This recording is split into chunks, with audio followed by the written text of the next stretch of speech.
слушавте уште една емисија Јасно и гласно, овој пат посветена на борбата за чист воздух и на зелената револуција. За тоа што се случува со протестите, за можности и неможност да се обезбеди животна средина која што ќе биде чиста и за граѓанските барања и решенија. Во оваа емисија ќе разговараме со активистките Невена Георгиевска од иницијативата ОДВА, Јана Василевска од Friday for Future Скопје и Мирослав Богдановски, првиот човек од инспекторатот на град Скопје. Ви благодарам што одвоите време. Знам дека сте сите зафатени. Вие со организација на протест, вие со оние актуелни контроли кои што ги има инспекторатот деновиве, меѓутоа мислам дека овој половина час ќе имаме една интересна дискусија за да видиме кои се барањата на протестот и што прават институциите за да имаме конечно почист воздух. Инаку една мала напомена, беше поканат и представник на Министерството за животна средина и просторно планирање. Ни кажаа дека го разгледуваат барањето, меѓутоа до почетокот на емисијата представник не обезбедија. Ќе почнеме со вас, Георгиевска. Последен пат во студиото на Радио МОВ бевте пред точно 4 години, проверував, на почетокот на една иницијатива, чинам дека беше заедно за заштита на зеленилото во Карпош. Од тогаш некако сте во првите редови како еден од оние активисти за подобра животна средина, за почист воздух, за поубав град. 4 години подоцна се сменили нешто? Мрднавме ли од таа мртва точка? Се смени нешто, меѓутоа недоволно.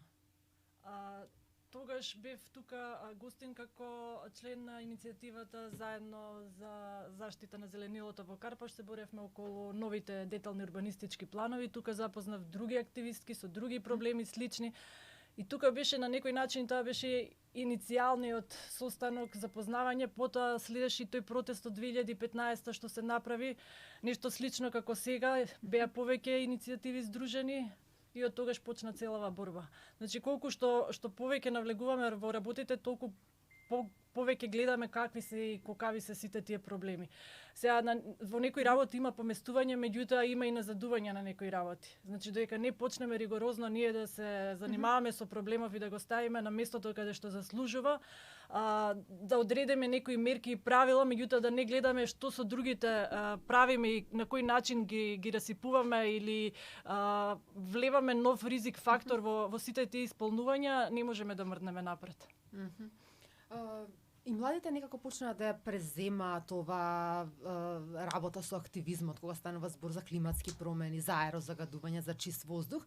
Некако поттикнати од оние масовни протести кои што се случуваат во светот, добивме и една подружница или огранок, ќе речам, на Fridays for Future, глобалното движење во Скопје.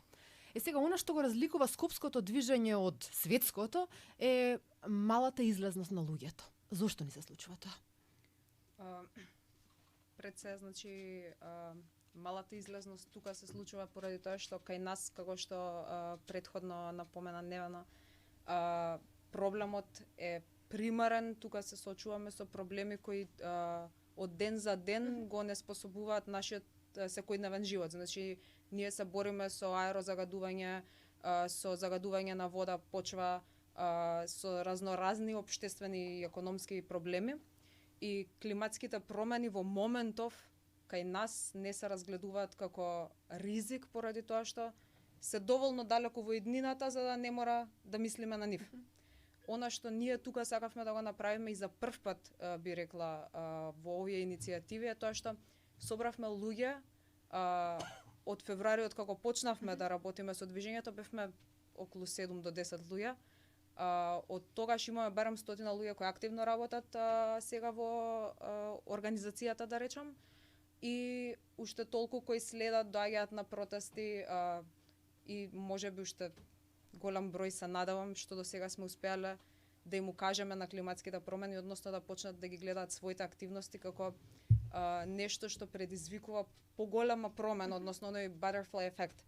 Сега зошто решивме ние да преземеме, да иницираме ваков протест, е затоа што до сега обичните граѓани, младите исто така, кои немаат толку длабоки познавања како што имаат другите активисти од другите организации, здруженија, невладини организации, до сега немавме каде можеби да го кажеме нашиот глас, заради тоа што нашето знаење не е толку детално. Значи, ние не можеме да понудиме конкретни решенија. ние понудивме 5 барања и во рамките на тие 5 барања добивме со помош на оние кои се на вистина со години во секторот и добро ја знаат проблематиката, 250 конкретни мерки кои на вистина се логични, имаат можност да бидат исполнети и се мерливи. Гостен во студиото на Радио МОВ е и Мирослав Богдановски. Вие чинам дека година и пол сте на местото, прв човек, ќе речем, во инспекторатот на град Скопје. Откако дојдовте се забележа поголема активност на инспекторатот на социјалните мрежи. Ама работите со 5 инспектори, со кои што најавивте 24 часовно дежурство, чинам работа за викенд. Сега, како успеевате да постигнете, односно зошто не постигнувате да си ја завршите својата работа? Вака сега, значи не е само на социјалните мрежи зголемена активност, зголемена активност е и на терен.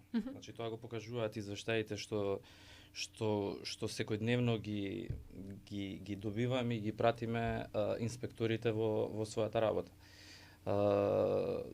До пред една година, значи имавме како да кажам, една лоша организираност, неподеленост на инсталации по инспектори што се во наша надлежност. Сето тоа го сменивме. Значи сега се знае точно која инсталација на кој инспектор е, кога тој инспектор постапил, зошто не постапил и одговорно се бара од сите инспектори. Во однос на животната средина имаме драстично зголемување и на редовни вонредни контролни надзори, имаме изречено и казни, значи како да кажам, во минатото во однос на животна средина сме немале ни една казна изречена, што според мене беше несватливо како еден од најзагадените градови во Европа, во светот, да немаме такви казни. Значи сето тоа го менуваме, знам бавно иде.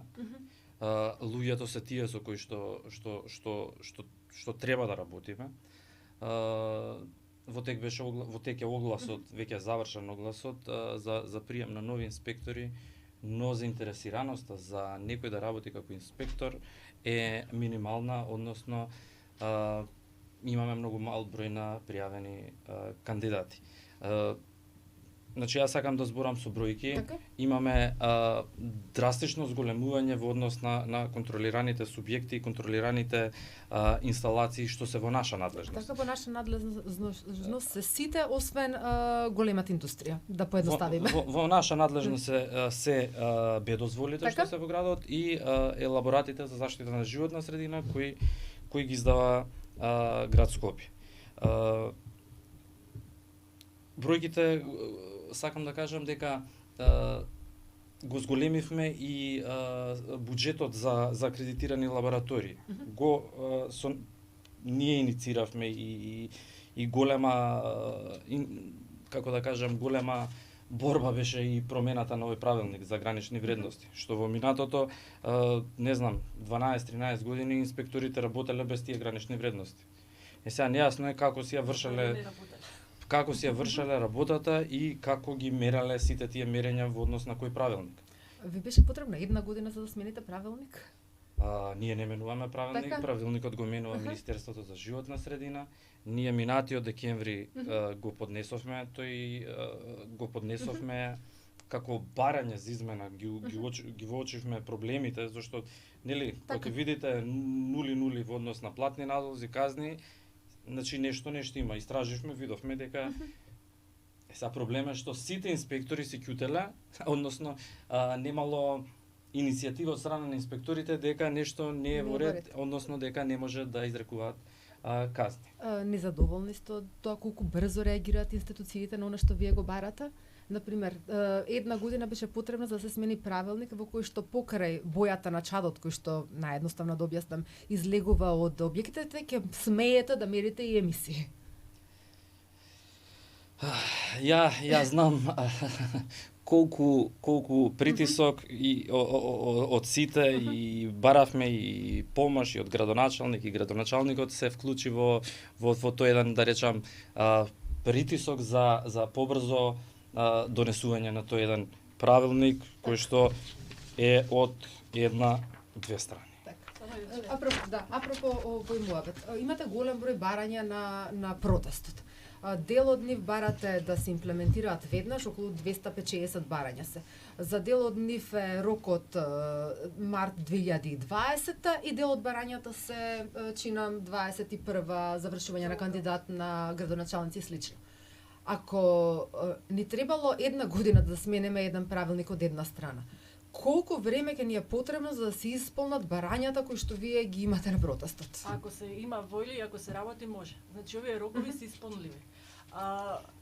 Ние не прифаќаме дека не може или дека се работи затоа што по прашање се животи. Ние годишно губиме над 3.500 животи. Значи, кога имаме такви податоци, не сме да чекаме на некои работи. Конкретно за правилникот, пошто ние како иницијатива бевме вклучени во работната група, негде 3 месеци беа околу состаноците, 3 состанока, а после 6 месеци се чекаше на преписки меѓу институциите.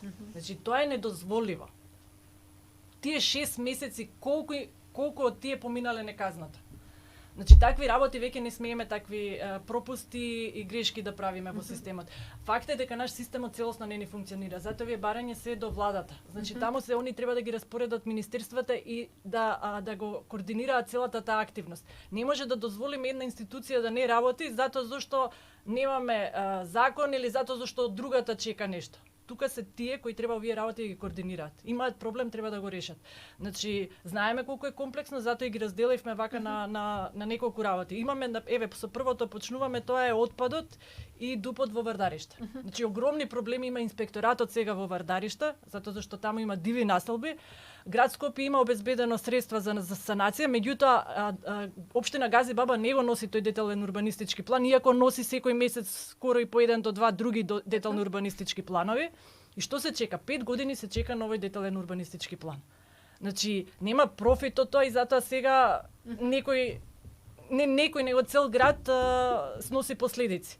Затоа бараме да се донесе указ до март да почне доносење на тој детален урбанистички план. Знаеме во минатото дека се не носеа детални урбанистички планови за 1 месец-два. Така да ваков важен проблем не сме. Значи имаме и други закони кои седат по 4 години закачени на ЕНЕР и не добиваат приоритет. Еден од нив е законот за почва. Значи пред некое време имаш информација за тоа колку има жива во почвата. Таа студија е стара неколку години. И сега наеднаш кога ќе излезе тоа во новински надписи се испаничуваме, меѓутоа пак секој ќе отиде на пазар и ќе купи некое овоше или зеленчок, мислејќи дека се храни здраво. Нити знаеме од кај потекнува, нити дали е проверено тоа. И ние цело тоа загадување, освен што го дишеме, го внесуваме и преку храна и преку вода за пиење. Значи, бројките се зголемуваат и на заболени на канцер, и на смртни случаи, затоа и бараме транспарентно да се објават, за да се види целата итност на проблемов. Значи, со тоа што прикриваме или ги ставаме работите под тепих, не се помагаме. Сите овие работи, иако може некогаш делуваат дека се финансиски големи или тешки, во суштина многу е потешко лечењето на последиците и справувањето со последиците. Веројатно поскапо. Секако. Василевска, што е она што најдно треба да се направи? Што е она што чисто став е Fridays for Future?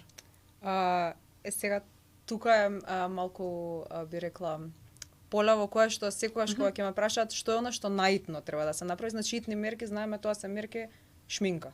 Кога нешто се прави итно, тогаш значи нема да функционира таа мерка. Најчесто се тоа некои мерки што не се одржливи, што водат може најчесто во друг проблем, како што беше со контейнерите, сега вчера на точак протестира против тоа.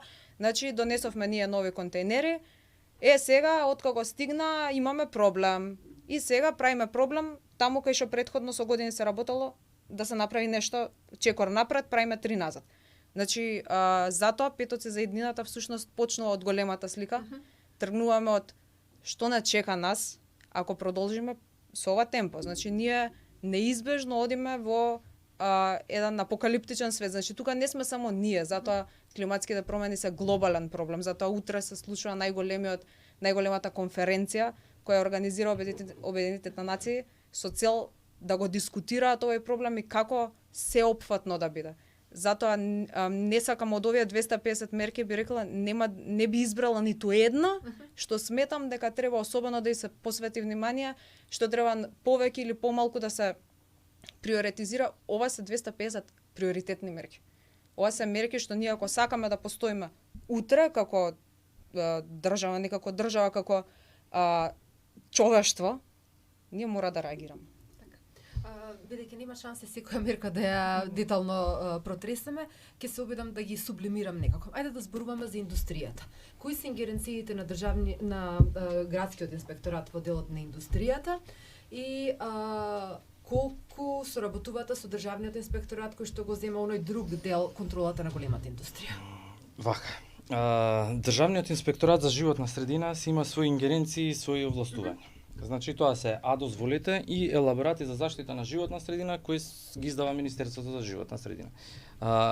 Надлежноста за инспектирање на овие инсталации е на Државниот инспекторат за животна средина.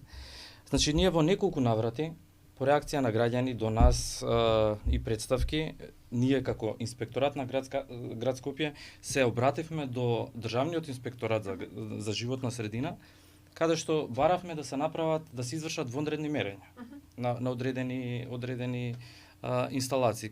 Последна што го побаравме тоа беше за цементара Усија. Ние како инспекторат на град Скопје со писмен допис врз основа на барање на граѓани бараме да извршите вонреден инспекцијски надзор и да констатирате дали ни стигна известување, ни стигна и извештаите, значи инспекторот ни врати на нас, каде што е спроведено мерењето на тие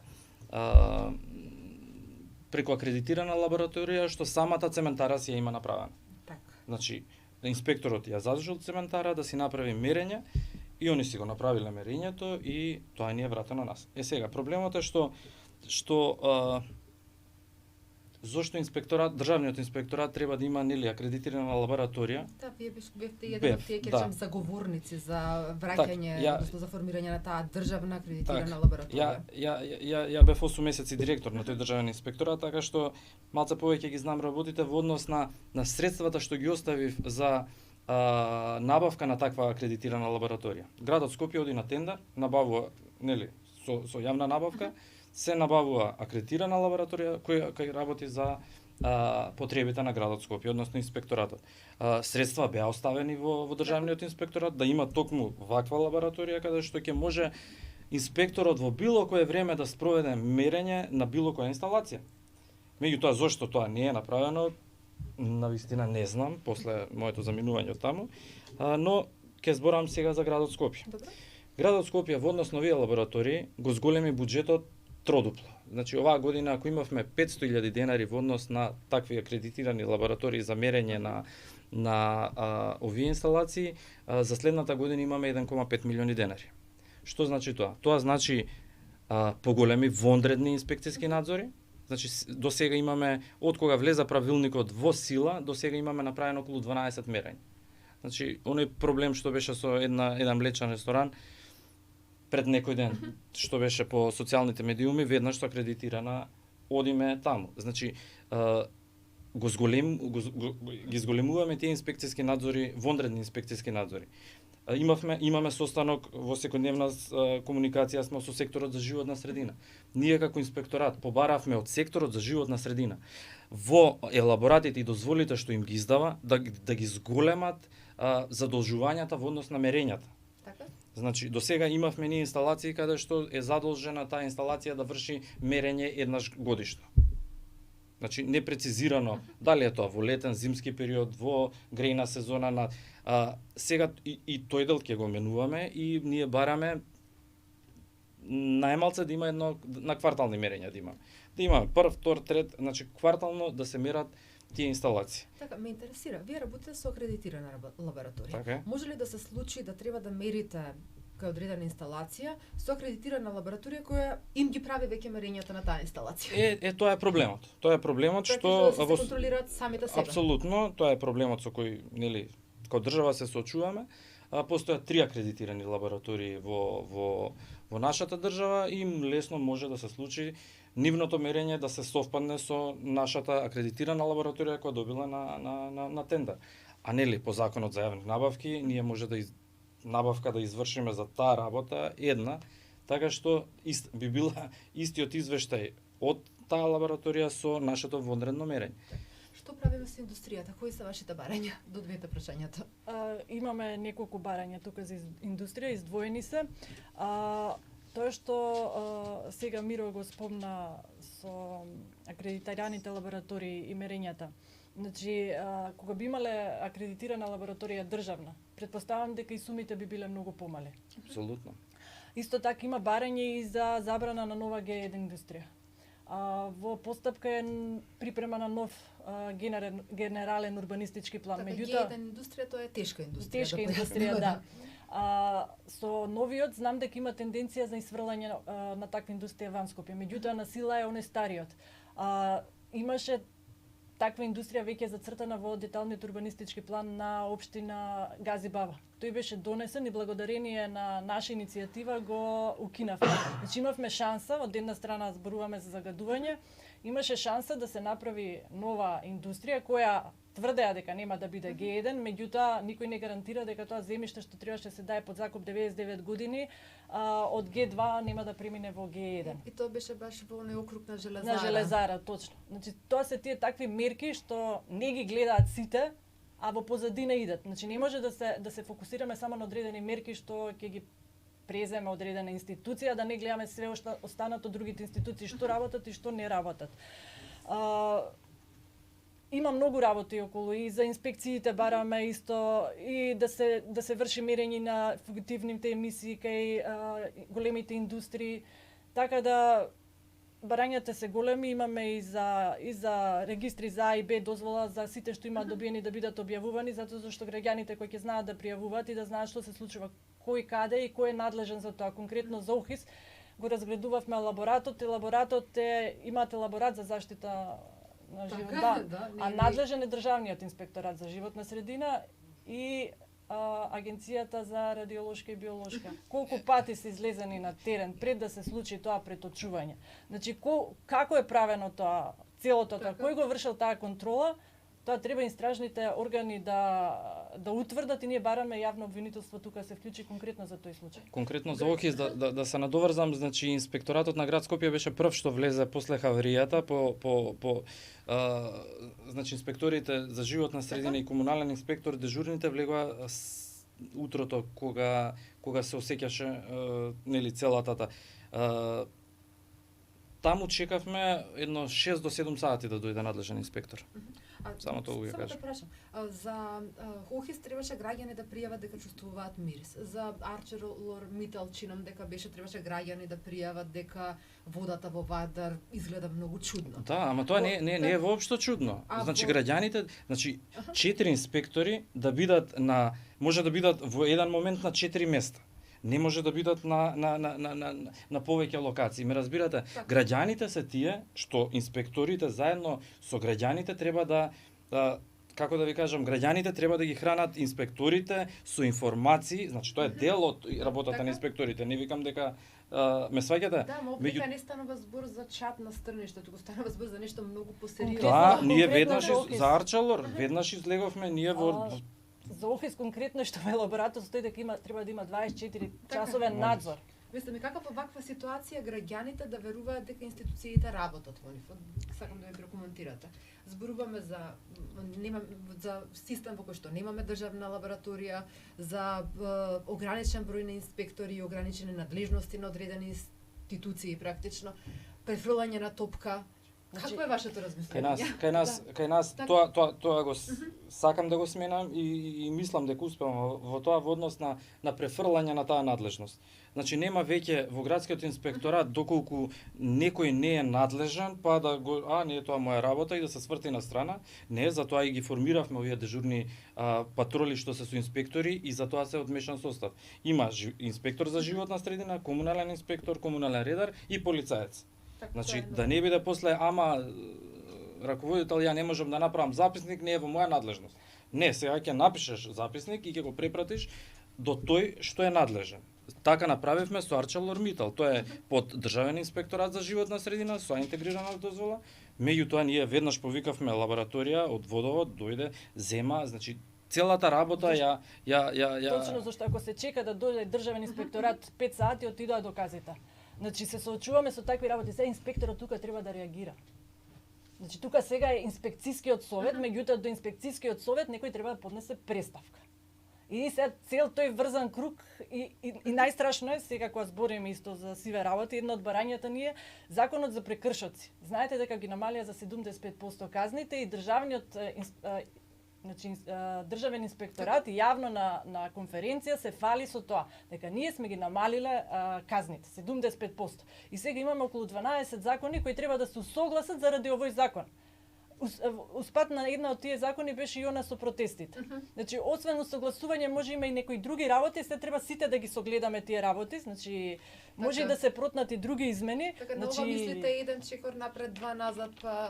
Ова е 10 чекори назад, значи кај што имаме неказнивост на целиот систем. Еве Миро може колку сака да се труди, да фати 10, ако во судскиот лавиринт тие се изгубат, кој е пуката?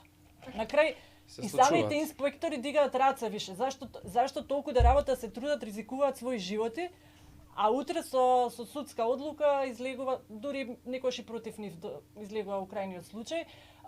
Исто така морам да напоменам дека притисокот што го направивме граѓанските организации со отвореното писмо до премиерот и председателот, мислам дека вроди со плод во однос на инспекциите, зашто се вклучи Министерството за внатрешни работи. Пред тоа има и случаи да буквално молат за полициска заштита. Тоа е таа соработка што имаме и комуникација со невладините организации. Значи мора еден со друг, значи институциите со граѓаните да соработуваат. Значи сите го дишиме овој воздух, сите живееме тука, така што таа соработка треба да биде на највисоко ниво. На тема соработка, младите се борат за велосипедски патеки за подобар сообраќај. Вчера имавме еден протест на критична маса токму за земање на тие велосипедски патеки. Што се случуваше и кои се оние мерки што ги барате во однос на сообраќајот со утрешниот протест? Вчера има критична маса, мислам дека нарекува вонредна критична маса и се викаше вело град во контейнер, затоа што претходно знаеме колку град Скопје работеше на создавање на услови за велосипедизам, па се тоа беше една идила за велосипедистите, иако реално беше направено нешто, да, не беше сосем доволно. Меѓутоа, ајде да речеме, тоа бил тој чекор напред и сега дојде некој друг проблем и така како што кажав преска на брзина да се реши итни мерки, купија контейнери, пола од нив ги запалија, тоа беше исто така тема на дискусија. Тие што остана се буквално на самите велосипедски патеки. Сега има разноразни објаснувања зошто е тоа така, нема да навлегувам, значи затоа овие барања еве се составени на начин на кој ако не знаете како се прави, еве некакви насоки. Така. Значи затоа што очигледно е од обична граѓанска логика дека некој не го мислел тоа кога го преземал како задача. Значи не може да не знаеш ти дека тука имаш патека и дека таму ти треба да имаш контейнер. На крајот на денот, ако не знаат како се прави, можат да се обратат до граѓански организации, невладени организации, гледаме дека знаат. Така, нема да се надобрзуваме на лепници, издувни гасови од сообраќај и од возила, затоа што немаме време. Третиот загадувач се домаќинствата.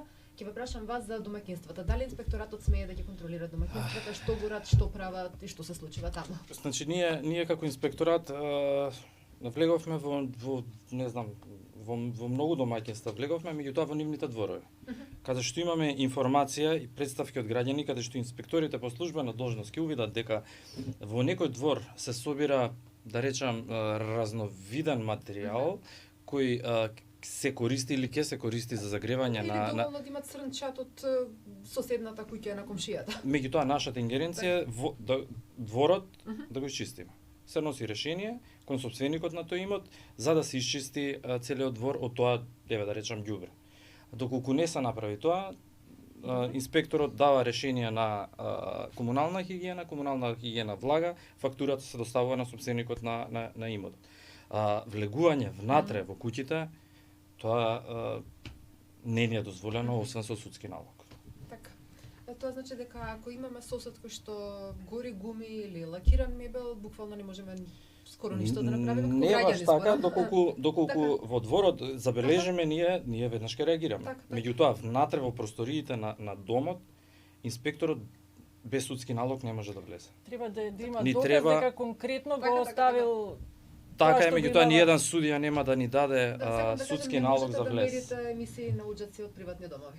Мислам чисто да разјасним и граѓаните да знаат до кај можат и што можат да направат, затоа што ја барате помошта на граѓаните.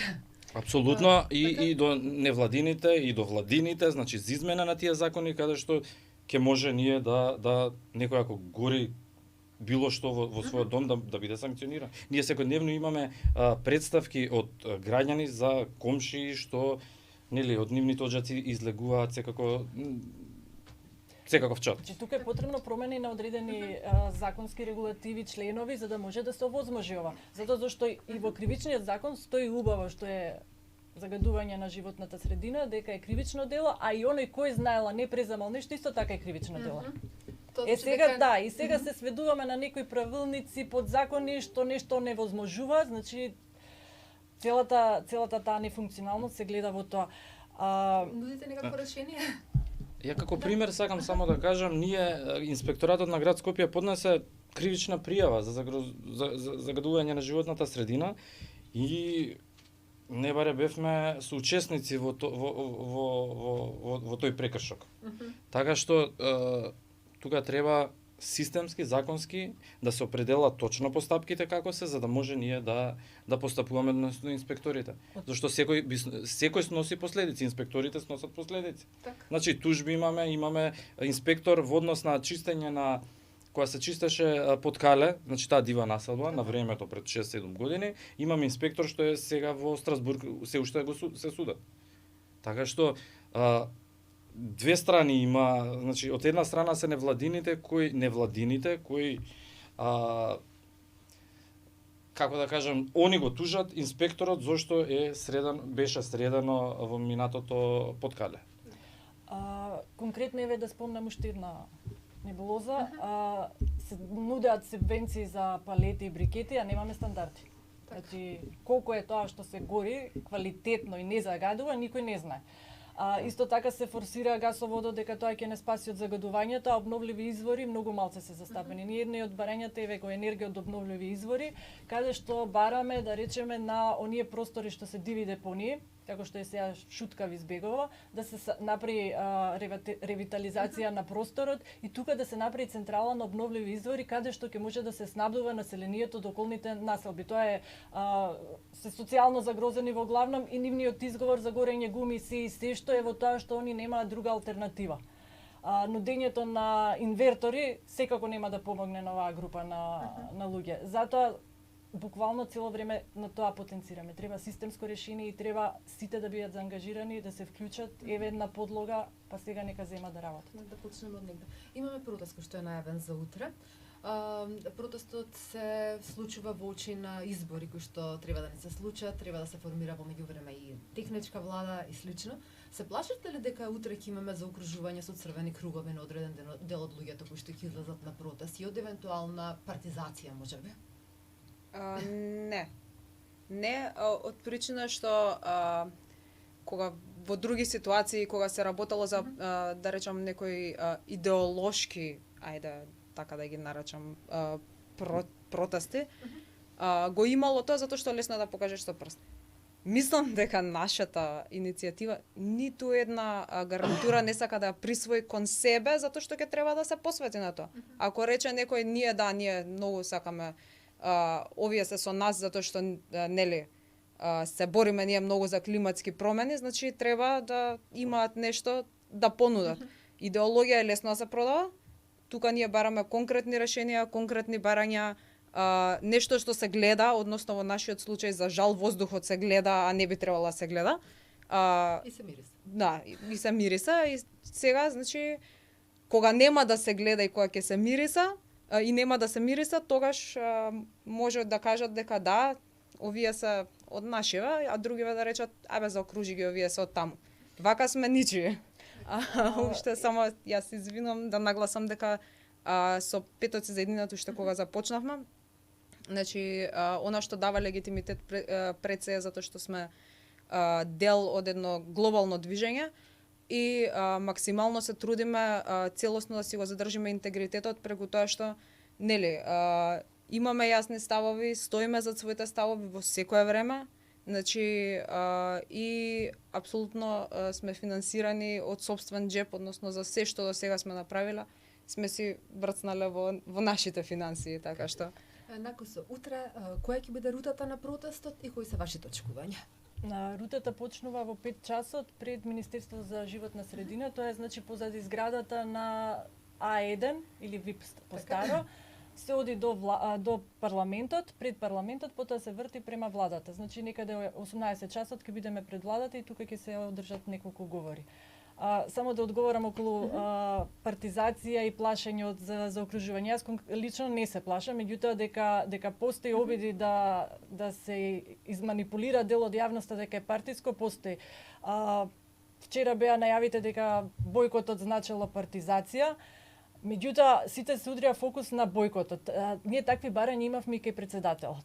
Меѓутоа, најверојатно тогаш се очекуваше дека што е во можност на председателот ќе оствари и така да таа закана дека ќе има бојкот на избори воопшто не сметаше на никого. Од сега од наеднаш почна да смета зашто ќе повикуваме на бојкот, на поголемиот дел од иницијативите, меѓутоа никој не се прашува зашто некој не ги исполнува овие барања. Значи, ние ќе бидеме принудени. Јас не сакам да правам бојкот, не сакам децата да не ги пуштам у школа. Значи, треба да го исполнат. Мене ми е несватливо и недозволиво да се кријат за тоа дека некој ќе го искористи бојкотот за нешто, а не кажуваат зашто не би го сработиле ова. Значи, остварливо и треба да го сработат. Тоа треба да биде фокусот. Зашто они одма од почеток сметаат дека владата нема ова да го оствари. И последно прашање, Богдановски, дали ќе излезете на утрешниот протест?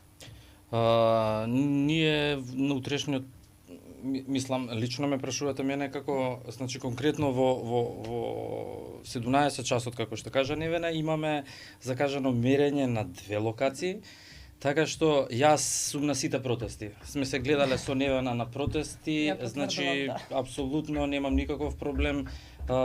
Доколку стигнам да ќе бидам. Така, и кои би биле накратко вашето барање до институциите? Што е неопходно да се направи побрзо за инспекторатот подобро да работи? Би ни требало повеќе на емисија специјално за тоа, меѓутоа да ги санираат сите депони, они ќе имаат помалку работа. Така, значи ни треба чиста законска регулатива каде што ќе имаме одврзани раце да делуваме на терен. Ви благодарам многу на сите за денешното гостување. Протестот е утре во 17 часот од пред Министерството за животна средина. Гости во студио ни беа Невена Ѓоргиевска од ОДБ иницијатива, Јана Василевска од Fridays for Future Скопје и Мирослав Богдановски од Инспекторатот на град Скопје. Останете понатаму со Радио МОВ.